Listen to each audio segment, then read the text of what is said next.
Alors Valérie, moi j'ai une question. Est-ce qu'être une femme en politique, c'est difficile?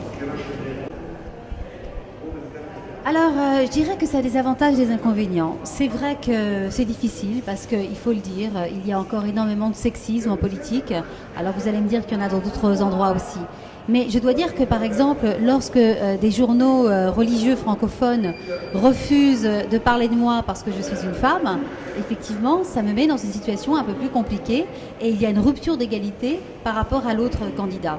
Je dois dire que c'est quelque chose qui me choque, et particulièrement en Israël, parce que je dois rappeler qu'en Israël, c'est un des pays où il y a eu une première ministre femme il y a très longtemps, Golda Meir. C'est un des pays où, à la dernière élection, il y a eu 2 femmes qui ont souhaité être Premier ministre. C'est un des pays où les femmes sont représentées à tous les niveaux, dans les banques, dans l'industrie, mais aussi où les femmes font dans l'armée.